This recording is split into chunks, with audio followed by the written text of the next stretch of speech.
Agora nós recebemos Renato Mota, que é editor de vídeo, mas também é ufólogo, pesquisador, professor e escritor. Integrante do Centro Brasileiro de Pesquisas de Disco Voador.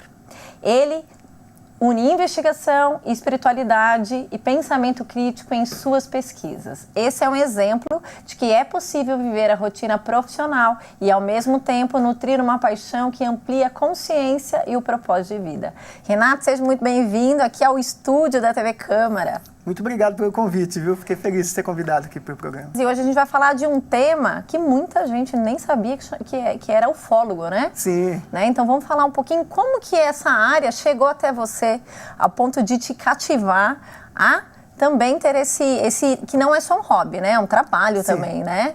Hoje em dia, tanto que ufologia hoje é até considerado profissão. Sim. Pode ser até registrado em carteira como ufólogo, apesar que eu acho que não tem ninguém ainda, mas é coisa nova, né? Mas eu sempre gostei da área de ufologia, sempre me interessei por temas relacionados ao espaço, aos mistérios do universo. Então é um assunto que sempre me cativou. Então eu sempre procurei respostas, os filmes me encantavam muito. Desde o primeiro filme que eu assisti, o filme ET, o Extraterrestre, eu era criança ainda, mas ali já me despertou bastante interesse. Todo mundo precisa assistir esse filme, gente. Sim. E aí com toda a experiência que eu fui tendo ao longo do tempo, avistamentos que eu fui tendo, já filmei também muitas coisas, então muitas participações que eu fiz, o tema ficou dentro de mim assim, hoje em dia eu vivo isso aí paralelamente. Muito bom. E como você concilia com a sua paixão aí pelo esse trabalho? Eu tenho uma vida bem corrida, vamos dizer assim. Eu faço a parte de edição. E daí quando eu chego em casa, ainda tem toda a parte de produção, eu faço lives todos os dias, diariamente eu faço lives. Tem milhares de seguidores lá que o pessoal está sempre me acompanhando. Então, além das lives, eu também tenho tempo para escrever meus livros. Eu tenho 5 livros escritos. Eu tenho curso meu, que eu tenho curso de ufologia, que é o único no Brasil que tem nesse formato. Olha que bacana. Então, eu tenho bastante coisa que fecha todo esse leque, né? Fora as investigações. O pessoal manda para mim foto para analisar, vídeo para estar analisando. Então, eu estou o tempo todo envolvido nesse tema. Ô, Renato, então se a pessoa ela não conhece nada sobre o assunto e ela quer, né, às vezes para despertar uma curiosidade, o seu canal é o lugar certo para ela investigar e se alimentar desse conhecimento, né? Sim, porque não só da ufologia em si, que a ufologia seria o quê? O estudo, né, de vida extraterrestre, discos voadores, na verdade seriam as naves, né, que esses seres teriam vindo aqui ao longo da história da humanidade. E lá tem também os mistérios do universo, eu falo muito sobre o universo, galáxias, planetas que são descobertos aí o tempo todo. Sobre espiritualidade também, né? Tem a parte de espiritualidade, expansão de consciência, então tem uma área bem ampla dentro disso. Já fala o seu arroba aí para quem tá aí já anotar. Já pegou caneta? Anota aí, gente. Qual que é o seu arroba? É @Renato Mota Ufólogo. Renato Mota Ufólogo, viu, gente? Um T só, igual eu, meu parente aqui. E fala para mim, ter uma segunda paixão impacta a sua performance na sua rotina profissional? Olha, para mim até me ajuda. Porque como eu fico o dia todo aqui fazendo a parte de edição, né? Aí eu chego em casa também tem essas produções. Depois das gravações eu faço os cortes também, que distribuo pelas mídias sociais. Tem a parte de produções de vídeos também que eu faço, tanto as gravações que eu faço também às vezes com convidados, como também eu faço também através de usando inteligência artificial. Então, eu gosto muito de estar estudando essa área, então complementa para mim. Renato, apesar de ser uma outra demanda, é uma coisa que você gosta, né? Então, acho que o termômetro é isso, é você achar algo que você gosta, né? Que te dá prazer. É, isso. Você tem que fazer o que você gosta, porque se você faz algo que você não gosta, você nunca vai estar satisfeito. Você sempre vai trabalhar ou fazer aquilo como se fosse um peso, né? Mas para mim não, é super tranquilo. Então, vamos mergulhar um pouquinho no tema, para as pessoas entenderem mais. O que a ufologia ensina sobre consciência e expansão humana? Olha, a ufologia vem mostrar para gente que tem duas vertentes, né? Ufologia científica e ufologia espiritualista, que seria que chamam também de ufologia mística. Mas na verdade uma complementa a outra, né? A científica vai até um momento e a espiritualista abre um leque gigantesco.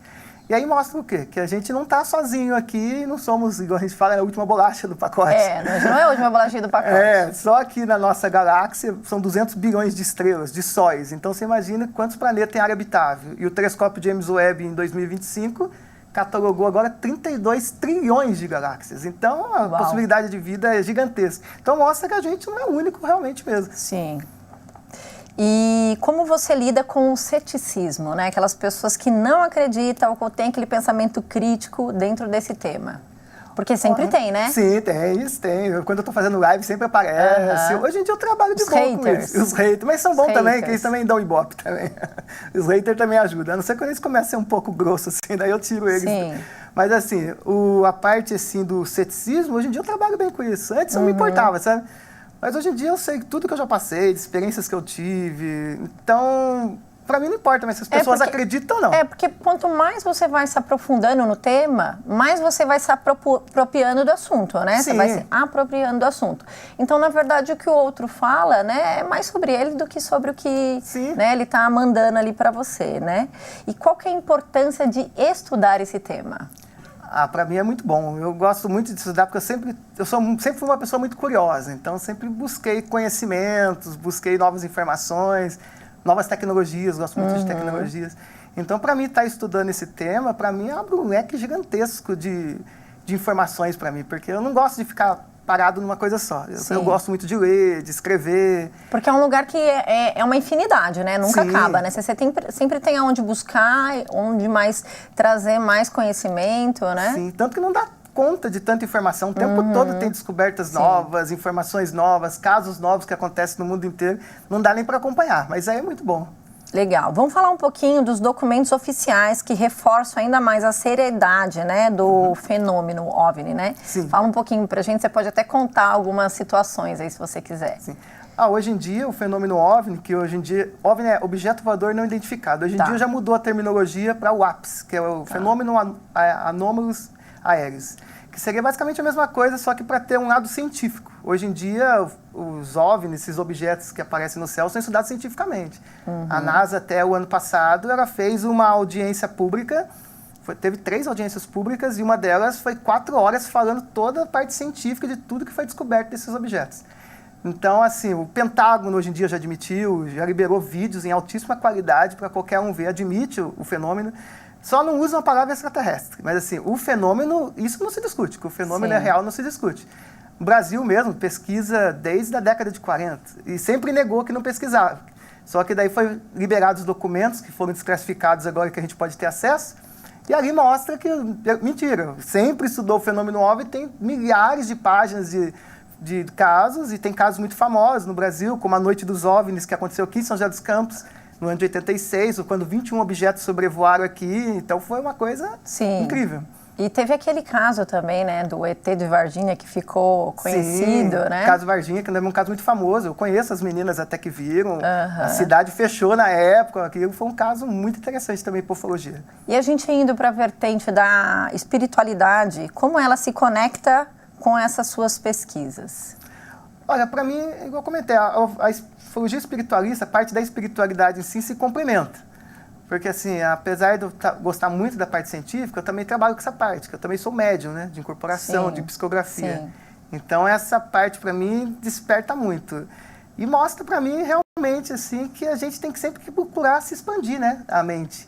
Procurar trabalhar com isso daí. Porque quando a gente fica fechado no nosso mundinho ali, a gente não vê tudo que acontece à nossa volta. Mas quando a gente expande a nossa consciência, a gente vê que tem um mundo todo para a gente descobrir aí. E não é exatamente... O mundo que nos é mostrado hoje em dia não é o mundo realmente que tem por aí. Sim, porque daí a gente olha aqui para esse nosso mundo tão material, né? Sim. E daí a gente sabe, né, qual é nós estamos lá, espírito de terceira ordem, né? Sim, as pessoas daí a espiritualidade, a gente olha para os outros mundos e pensa assim, será que no próximo eu vou vir no outro? Sim, né? Isso acontece. Porque, querendo ou não, tem a desconexão do apego material, né? Sim. É um outro lugar, porque né? Quando você começa a expandir a consciência, você para de, igual você falou, se preocupar com a parte só material, física. Você vê que vai muito além disso. Às vezes a gente se preocupa com tanta bobeira que no fim não leva a nada, né? Sim. O pessoal que está lá em casa ficou super interessado nesse assunto e quer começar agora também a pesquisar. Por onde começa? Pode tanto procurar meus trabalhos também, procurar para o Renato Motofólogo, qualquer lugar vai ter muita coisa sobre mim.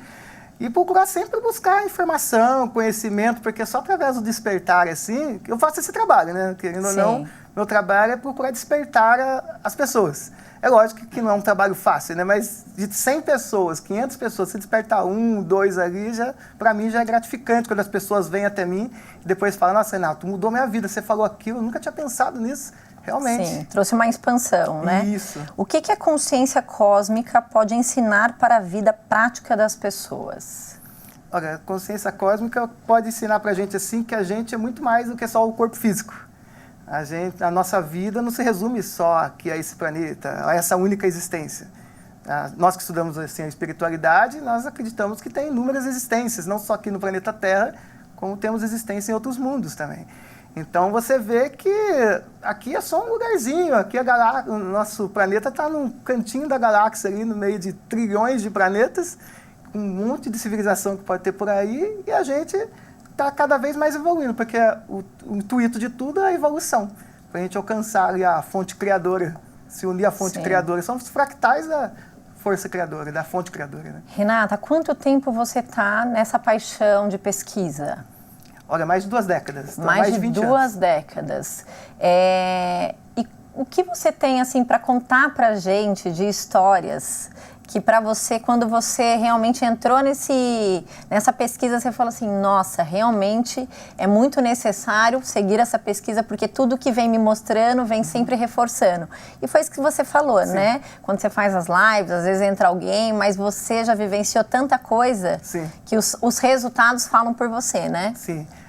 Para mim é muito importante, porque eu passei por muita coisa, né? Então eu passava por isso sozinho. Contava para as pessoas, até para a família, e ninguém acreditava nas situações que eu passava. Então, eu fazendo esse trabalho, eu acho muito interessante que as pessoas, quando eu dou palestra, quando eu faço... O pessoal se sente à vontade para contar os relatos. E eu vejo muitas familiaridades com os relatos que já aconteceram comigo. Então, eu vejo, realmente, aconteceu coisas comigo que foge do que a gente está acostumado aí no tradicional, que o planeta está acostumado, que as pessoas estão acostumadas. Então, essas pessoas se sentem à vontade. Eu gosto de fazer esse trabalho, para as pessoas terem essa liberdade de, enfim, falar comigo, e para elas poderem compartilhar as experiências dela e ver que ali ela está sendo acolhida, entendeu? Conta algum relato para a gente de histórias, de pessoas que de alguma forma contribuíram, trazendo algum relato, e você foi assim pesquisar a fundo. Olha, tem um dos casos mais incríveis, eu nunca divulguei até hoje, vou falar aqui até resumido mesmo. Primeira mão para inspiração. É super resumido mesmo, porque é bem amplo, mas resumindo, teve um caso lá em Tariri, interior de São Paulo, que uma moça relatou para mim que ela estava no sítio da casa dela. Ela tinha, na época, 7 anos, o irmão dela tinha 11. Eles estavam lá no meio, brincando de esconde-esconde. De repente, eles acharam que era o primo brincando ali, viram uma criatura estranha ali, saiu todo mundo correndo, contou para os pais, ninguém acreditou. Aí eles falaram, mas e aí, você deixou por isso mesmo? Eu falei para ela, não, a gente voltou. Eu falei, caramba, e aí? Voltou, falei que quando ela voltou, eles viram uma luminosidade muito grande ali no milharal. De repente, eles viram uma nave gigantesca, pousada mesmo, assim, toda iluminada, a uns 2 metros do chão. E ela falou desse jeito, que sentia o vapor quente da nave vindo Sim. no rosto dela. E aquilo marcou ela até hoje. Tanto que o irmão mesmo nunca relata sobre isso. Ele não fala, Sim. ele não gosta de falar. Ela me contou. Então, esses e muitos outros casos marcantes. Muito bom, muito bom. Que conselho você daria para quem deseja também nutrir uma paixão além da rotina? Eu acho que a pessoa tem que parar de procrastinar. Eu fiz muito isso.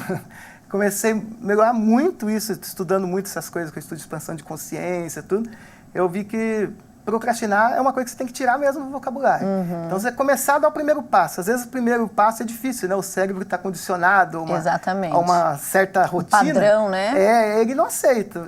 Depois de uns 20 dias, aquilo acostuma. Então, a partir do momento que você se acostuma, torna aquilo como uma rotina diária sua, a inspiração vem e você acaba mudando todo o seu conceito. Não, né? E Renato, você dentro desse assunto, que não é um assunto convencional, não. né? Então, realmente, vai existir muitas vezes um julgamento do outro. Então, você é a inspiração mesmo. Porque, às vezes, aquilo que você tem como paixão pode parecer esquisito para o outro, mas para o outro, deixa ele, o que ele acha é o que ele acha. Se para você tá palpitando... Sim. Vai fazer. Eu acho que você acha que é mais ou menos por esse caminho? Sim, hoje em dia eu não ligo mais não, até porque se um dia acontecer mesmo um contato aberto ao público, eles vão procurar a gente mesmo, então... Isso, você já está preparado. O pessoal vai ficar tudo em pânico, vai me procurar a gente, então tá tranquilo. Muito bom, Renato, eu gostei bastante desse bate-papo. Também conheci um pouquinho mais sobre esse universo que para mim era desconhecido, só sabia de de aquelas mensagens e recados que chegam, né, na notícia para todo mundo, que as pessoas possam buscar aí esse estímulo para conhecer um pouquinho mais além desse mundo aqui nosso. Muito obrigado. Pergunta que precisar, pode contar comigo aí.